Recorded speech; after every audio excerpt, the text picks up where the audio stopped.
Hello, I'm Scott Thompson, and welcome to After 10. The U.S. Federal Reserve is soon expected to announce that it is scaling back its stimulus program, and the mere thought of it has sent jitters throughout global markets. So what can be done to mitigate the negative effects? On today's After 10, we take a look at the pending issues and the outlook for the world economy.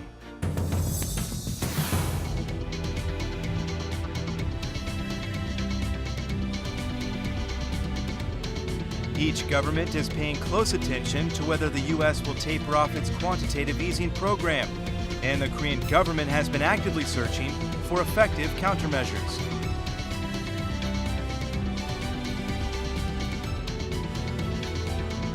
The exit strategy from quantitative easing, a sign of economic recovery, or the cause of more market confusion. On today's After 10, we are joined by an economic specialist for deeper analysis of the issue.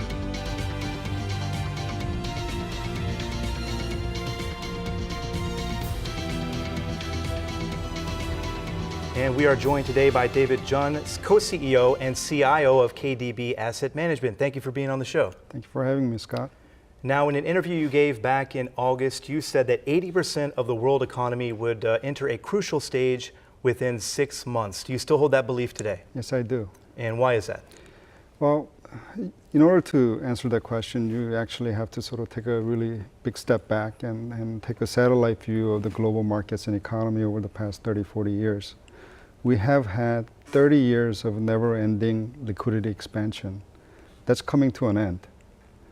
So whenever you have that kind of big change taking place, some countries will go through adjustments, especially those who borrowed a lot and had liquidity party. You use the word adjustments. What are some of these adjustments going to be, and how is it going to affect them and, in turn, the global economy as a whole? Well, it's like this. When you drink a lot, next morning there's pain. So if you had a lot of lending, credit expansion, and bubbles, whether it's property bubble or market bubble, then when the liquidity diminishes, you're going to have side effects. And usually it results in credit cycles. Korea experienced a couple over the last 20 years during the financial crisis and consumer credit card cycles. Other countries are expected to have those crises, but on a much bigger scale. These were topics that were talked about amongst G20 leaders at the summit last week in Russia. They did agree on controlling the exit strategies of advanced nations and cooperating to counter its ripple effects. What is your assessment of that agreement that came out of Russia last week? I think it was a very political announcement where no one really committed to anything, but everybody will work together. So that's about right for a G20 announcement. In reality, it's every man for himself. So U.S. will do what they need to do, but they will probably think about the implications for other countries as a priority, for example. So you don't see the agreement as being something that these economies will build off of and actually make some of these adjustments that they maybe should make? If a patient has a headache, then you could fix that situation with an aspirin.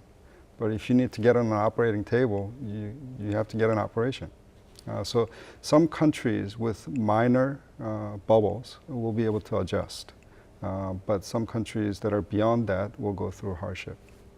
The one issue at the center of all of this right now seems to be the U.S. Fed's decision. Ultimately, everybody expects they're going to scale back the stimulus program.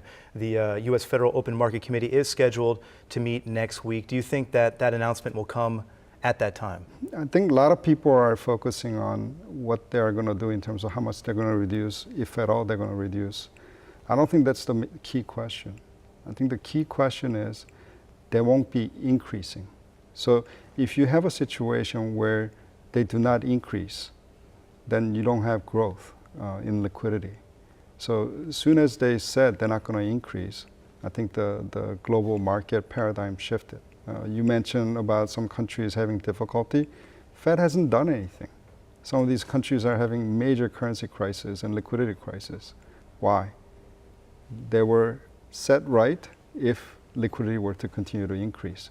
But the important question or development is next Thursday night, Korea time, they're going to be announcing that they won't be increasing. They'll be reducing. If they do or not, it's not clear. But the important thing is they won't be increasing. There is no QE4 for now. So what are we going to see in the immediate after effects of that announcement? What's going to happen? I think a lot of liquidity-driven market conditions will start to adjust. And the reality of the situation is that whenever you have huge buildup in liquidity, it distorts the real economy. So a lot of people think the economy is healthy, but in reality, it was a bubble. So bringing that issue close to home here in Korea, if you came here in '96 and met with business people, Korea could do no wrong. But in reality, it was an illusion because they had to go through adjustment period, painful adjustment period. It's just like that for some of the countries that's out there. So as soon as liquidity starts to fade, you're going to see a lot of countries, corporations going through adjustments. And it's not an easy topic because it impacts human lives and countries' fortunes. But the other side of it is that they partied over the last 4 or 5 years. So this is the consequence of that sort of excess liquidity party. So what I hear you saying is that some countries are going to take a hard fall in the coming months. I guess the question would be, how hard a fall do you expect some of these nations to take, and which nations in particular do you see as being particularly vulnerable right now? So I'm going to have to name names. I do think coming into 2008, global liquidity party was isolated to developed countries, so mainly the US and Europe. Since 2008, the real party took place in emerging markets. So Brazil, India, China, Indonesia, Turkey, South Africa. These are some of the countries that I think are going to have a difficult time. Common theme among these countries is that their central bank increased liquidity at a faster rate than what the Fed did. So Fed's increase was not enough. They sort of topped it off with their own liquidity party. And another common theme for these countries is that there's some countries like India, there's a bona fide real estate bubble, real estate doubling and tripling in a couple of years. In some other countries, it's a credit bubble. But in reality, a lot of these countries party from liquidity.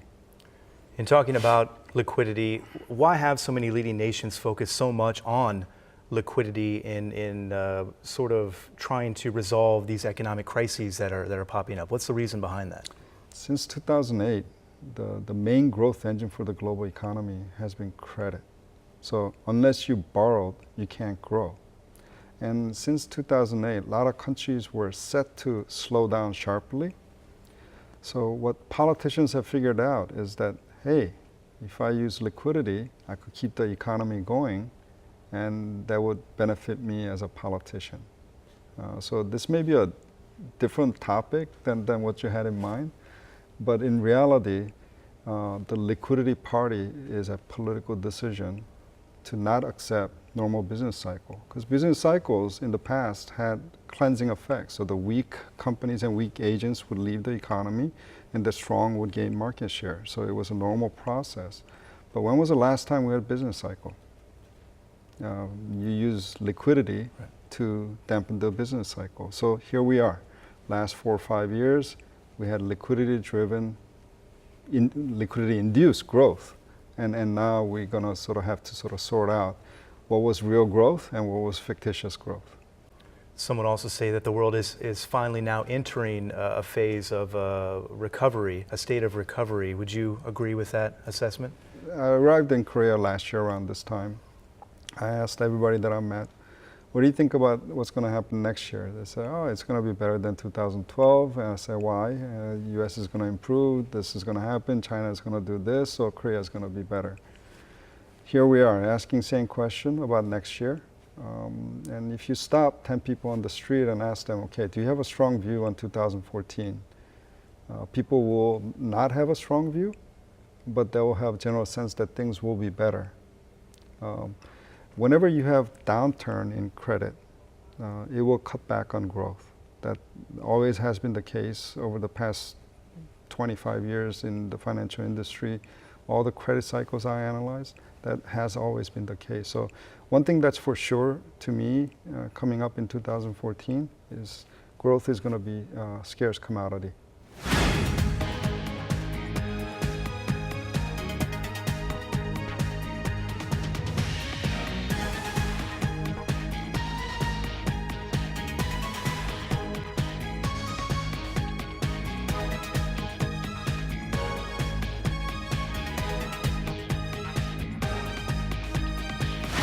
You talk about these markets being thrown into turmoil, there being a slow growth process next year. Is this going to be a temporary situation? Is this going to be a prolonged situation? How do you foresee that playing out? I think it depends. And let me explain it this way. Credit cycle, there's a sort of a orthodox remedy on how to fix credit cycle. One example is that Korea dealt with it the right way in '97. It came out of sort of crisis really fast, and it's much stronger today because of that. In 1990, Japan had same choice. It did not. So 20 some odd years later, we're still talking about the forgotten 2 decades in Japan. So it's up to the countries to really figure out what adjustments they need to make. And the adjustment is that the longer you want to defer the pain, the longer the sort of the recovery pace. So you need to sort of accept the fact that there are these non-performing assets and credit problems in the economy and financial system. You need to clean that up and recapitalize and move on. Some countries are right now trying to fight that because the pain of recession is too great for politicians. I was going to ask you, the politics always comes into play. How big an issue is that going to be moving forward as well? I think it's all about politics. And soon as modern politicians figured out there are tools available to control business cycle, I think part of what's going on today has been started with that in mind. For example, China. It's socially not acceptable to have a slow economy. So last 3 years, they expanded credit that's larger than the entire US banking system put together. So that's big. That's very big. Yeah. And if you're talking about China potentially having problems down the line, that's going to have huge implications for the rest of the world economy. Obviously, yeah. Right. It's going to be an adjustment. It's still not clear how are they going to adjust and when are they going to adjust. But the current pace is not sustainable. They just reported last night, in August of this year, financial system outside the banking system, not in the banking system, outside the banking system, made $140 billion worth of loans in August alone. That's a lot. That's a lot. Yeah. And so you multiply that by 12 times, Sure. and number gets pretty big. So you need increasing amount of credit to produce growth that's slowing down. That's a really bad setup for any market and economy. So ultimately it has to be a political decision on when to say, okay, this is too dangerous and we need to step back. And when that happens, there will be some sort of growth adjustments that takes place in China. But I do think once China crosses this bridge, coming out on the other side, global economy will be much sounder for it because now we're going to be focusing on real growth, real consumption, and real investment that's not based on easy money. In looking at the current landscape and looking at the landscape many think may be coming up in the near future, is it still advisable to invest in these emerging markets? People are wondering if that is a wise move. Emerging markets, I've been sort of analyzing and investing in emerging markets for the past 25 years. So I've seen crises in Mexico, Brazil, Argentina several times, in Asia, Russia, and etc. You really need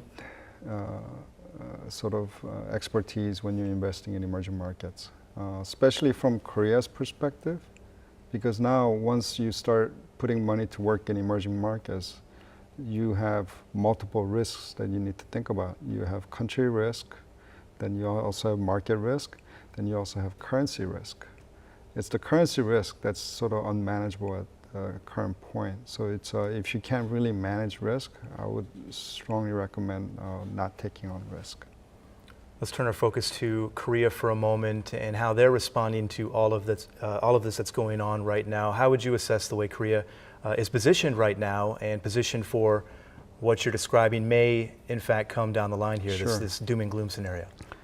In actuality, Korea is one country that did not use all the bullets. So it has monetary policy tool and fiscal policy tools left. Most countries do not. So here, to face a global slowdown or uncertainty, Korea has tools that it could use. My only hope is that Korea uses these tools not to solve today's problem, but to sort of think about how Korea could position itself coming out of the crisis. So forward-looking rather than sort of reactive policy setting. But Korea has sort of luxury, which most countries do not. If economy slows, you can lower interest rates. Some countries, interest rates so low you can't go any further down. And the government has room to sort of increase its budget if necessary. Countries like Japan, government's debt level is 230% of GDP.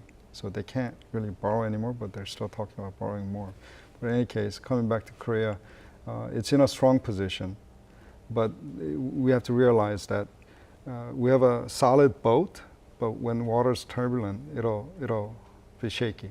So if something happens with China, if global economy slows down, it'll be shaky, but our foundation is very solid here.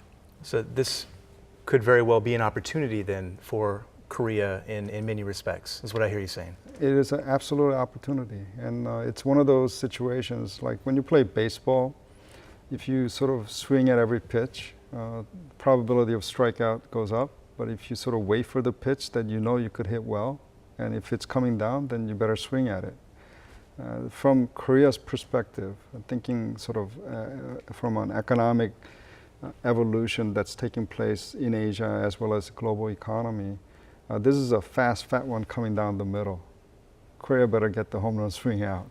They better swing. So what is the best case scenario then? What is the home run, I guess, definition if you're looking at Korea? Korea's stuck.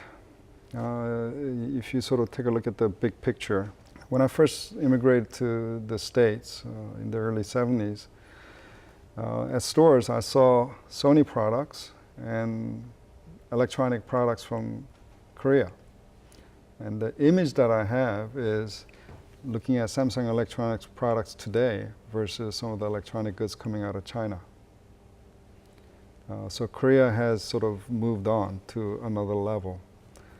I do think when I say Korea's stuck, it's stuck between Japan and China. China is moving up very fast, and China is going to become a very big, large competitive force in Asia and global markets. And second issue that Korea is stuck is that the population growth is slow. So number of people in Korea that could be an economic agent is slowing down. So from that perspective, it's limited. So the reason why I say this is a sort of fast, fat one coming down the middle and we have to hit it out is that, when I was working on Wall Street, I used to think that if Korea invests money wisely abroad and bring back profit and return from it, Korea will be better off. But I'm sort of no longer thinking that's the sort of the solution for Korea. That's just too temporary. So what I'm thinking about is Korea should use this turbulence as an opportunity to buy GDP outside Korea, expand the population. So instead of trying to make more products to sell to other countries, which is a one-time transaction, what if Korea owned 10% of banking system and telecom system of India and China? 10% of India and China is, I don't know, like 5-6 times the population size of Korea. All of a sudden, the telco industry here could really sort of expand into country space that's 5-6 times that of Korea. So it's that kind of thinking that could really sort of set the tone for the next generation. I think doing same thing better and faster has limitations. And I think we're likely to see that soon because of the competition that's coming up to Korea. So sort of thinking outside the box, buying GDP abroad, it's a very sort of, could be a controversial topic, but I'll throw it out there for people to discuss and debate. Something to chew on for sure. With all of these concerns swirling around, there's discussions being had about the adequate amount of foreign exchange holdings. Currently, Korea currently sits at $300 billion of foreign exchange holdings. That's the highest it's ever been. In your estimation, is that an adequate amount? Should it be higher? Where do you stand on that? I think Korea today could have, I don't know, 1/10 of that in the international reserve, and still be okay. Because from a sort of imbalance point of view, you don't really see big imbalances. So I don't think we need bigger reserves. I think we have an adequate amount, and usually after you get hurt, you sort of overreact. So after 97, Korea is sort of over carrying the amount of reserve than what's necessary, which I think is fine. It's a sort of confidence booster. Other countries recently with a similar or even bigger amount of reserves had their currency lose their value by about 20% in 1 month's time. So it's not the amount of money in the bank, it's the fundamentals and confidence of that particular currency that you could sort of, confidence that you could give to investors. You spoke earlier of taking a satellite view of these situations in kind of a broader sense. Take a satellite picture now, if you would, of the global economy. What changes do you expect to see in a broader sense in the remaining months of 2013? Well, it's a world without growth engine. So whoever has growth engine can be moving up on the pecking order. What I see happening is that as world goes from one mode of sort of growth to another mode of growth, I think those countries who could sort of do well in the sort of the next sort of the growth part of global economy can sort of move up a lot in pecking order. Without big changes like this, it's really hard to move up. The ranking is set, but now I see countries moving down and moving up at the same time. So I think if a country can really focus and think about the resources they have and how to utilize that, not to fix the problem today, but thinking about the future and the next generation, I think they could do really well. So the pecking order change is what I see as a big event that's going to take place. David Jun, thank you very much for being on the show and providing your insights on some very complicated matters. We appreciate it. It's been a lot of fun. Thank you for having me. And thank you, as always, for watching. We'll see you next time after 10. That's great.